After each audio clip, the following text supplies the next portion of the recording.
और चलिए अब अगली खबर आपको बताएंगे। ट्रैफिक बम बम। दरअसल हम ऐसा इसलिए कर रहे हैं क्योंकि कावड़ ड्यूटी में डांस कर ट्रैफिक को कंट्रोल करते वक्त एक दरोगा जी की वीडियो काफी वायरल हो गई है, क्योंकि वहां पर मुस्लिम और हिंदू भाईचारे की एक मिसाल पेश की गई है। क्या है पूरी खबर, इस रिपोर्ट में देखिए।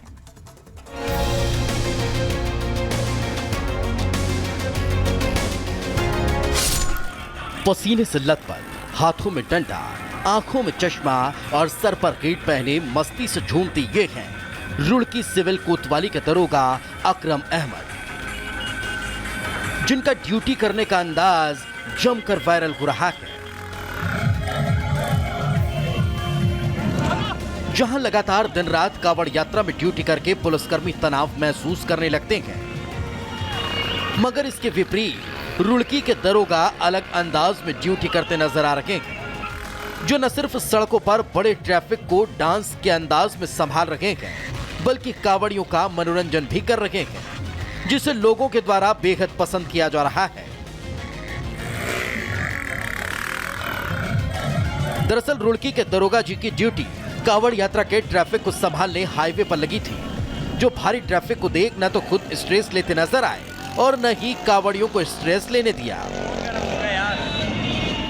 बल्कि भोले की भक्ति में मगन होकर अपनी जिम्मेदारी को बखूबी निभाया और हंसते हंसते नाचते हुए पूरा ट्रैफिक संभाल लिया। जिनके इस अंदाज को देख हर कोई उनकी बात बड़ी आसानी से मानता चला गया। एक तरफ जहां कावड़ियों की यात्रा को सुगमता देने के लिए दरोगा जी अनोखे अंदाज में ट्रैफिक संभाल रहे हैं, तो दूसरी तरफ कावड़ियों की भक्ति का सम्मान करते हुए जिला प्रशासन उन पर पुष्प वर्षा कर रहा है, जिससे गदगद हुए शिव भक्त भगवान भोलेनाथ और सीएम योगी आदित्यनाथ की जय जयकार कर रहे हैं। Bureau report, Republic Bharat. और अब बात राजस्थान की राजधानी जयपुर की करेंगे, जहां पर भारी बरसात की वजह से जयपुर जलपुर में तब्दील होता हुआ दिखाई दिया है और बारिश की वजह से ही 3 लोगों की जान चली गई है। आपको दिखाते हैं 1 मिनट की रिपोर्ट में। पहाड़ और मैदान पर आई आफत की बारिश जानलेवा होती जा रही है। इसकी एक बानगी जयपुर में भी देखने को मिली। राजस्थान की राजधानी जयपुर में भी दिल्ली के राजेंद्र नगर में हुए कोचिंग सेंटर जैसा हादसा हो गया और 3 लोगों की जान चली गई। जोरदार बारिश के बाद पूरी जयपुर में हर तरफ पानी भर गया। हालात ऐसे हो गए कि अंदाजा लगाना मुश्किल हो गया था कि ये सड़क है या फिर नदी। जयपुर अब जलपुर बन चुका है। जोरदार बारिश के बाद जयपुर के विश्वकर्मा इलाके में सड़क किनारे बने बेसमेंट में पानी भर गया, जिससे वहां मौजूद एक बच्ची समेत 3 लोगों की डूबने से मौत हो गई है, जबकि एक युवक को बचा लिया गया। सड़कों पर घुटने से ज्यादा पानी भर गया है और इस पानी में गाड़ियां जहां तहां फंसी हुई हैं। पूरा जयपुर तालाब बन चुका है। लोगों को काफी परेशानियों का सामना करना पड़ रहा है। इस बारिश का असर एयरपोर्ट पर भी दिखा और एयरपोर्ट पर भी 3 फीट तक पानी भर गया। इसके अलावा जयपुर में भी तेज बारिश की वजह से कई जगहों पर सड़कें धंस चुकी हैं।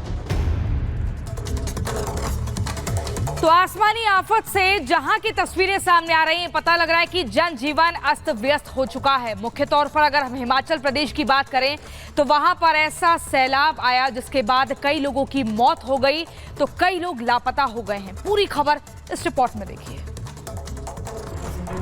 पहाड़ों में हो रही जोरदार बारिश की वजह से पहाड़ पर जनजीवन अस्त व्यस्त हो गया है। हिमाचल प्रदेश में गुरुवार देर रात शुरू हुई तेज बारिश ने जमकर तबाही मचाई। राज्य के 3 अलग अलग हिस्सों में बादल फटने की घटनाएं सामने आई। इनमें जिला मंडी, कुल्लू और शिमला के रामपुर में बादल फटा, जिसकी चपेट में 50 से ज्यादा लोग आ गए। कुल्लू, मंडी और रामपुर में हुई बादल फटने की 3 घटनाओं में 49 लोग लापता हैं। इसमें 4 लोगों की मृत्यु हुई है और 1 घायल है। पानी के तेज बहाव की वजह से ब्यास नदी के नजदीक एक गांव में 9 लोग फंस गए थे, जिन्हें बाद में एनडीआरएफ और फायर ब्रिगेड की टीम ने रेस्क्यू किया। यहाँ 4 पुल, 2 पैदल चलने वाले पुल, 20 घर और 6 दुकानों को नुकसान हुआ है। राज्य में 5 सड़कें और 1 नेशनल हाईवे ब्लॉक है। जैसे जैसे वक्त बीत रहा है, वैसे वैसे लापता लोगों के जीवित मिल पाने की संभावनाएं कम हो रही है। बात कर्णप्रयाग की करेंगे, जहां पर अलकनंदा नदी का भयावह रूप देखने को मिल रहा है। अगर 1-2 दिन और बरसात हुई तो साफ तौर पर जो आसपास के इलाके हैं उन्हें भारी तबाही झेलनी पड़ सकती है। आपको दिखाते हैं 1 मिनट की रिपोर्ट में। उत्तराखंड के पहाड़ी इलाकों में भारी बारिश के बाद से नदियां उफान पर हैं। कर्णप्रयाग में अलकनंदा का रौद्र रूप दिख रहा है। अलकनंदा खतरे के निशान से ऊपर बह रही है और तो और अगर और बारिश हुई तो हालात बेकाबू हो सकते हैं। अब अलकनंदा के उफान का ड्रोन विजुअल्स सामने आए हैं। इन तस्वीरों को देखकर आप खुद अंदाजा लगा लीजिए कि कैसे अलकनंदा सब कुछ डुबोने पर आमदा हो गई है। तेज बारिश के बाद नदी का बहाव काफी तेज हो गया है। नदी का पानी पुलों के ऊपर से होकर गुजर रहा है। छोटे पुलों को तो बंद कर दिया गया है। नदी के आसपास हर चीज डूब रही है। हालांकि एहतियातन नदी और घाट के आसपास एनडीआरएफ और सुरक्षा कर्मियों की तैनाती कर दी गई है। हालांकि नदी के आसपास के लोगों को दूर हटा लिया गया है, लेकिन माना ये जा रहा है कि अगर 1 या 2 दिन और ऐसी ही बारिश होती रही तो अलकनंदा नदी के आसपास के सारे मकान और मंदिर पानी में डूब जाएंगे। Bureau report, Republic Bharat.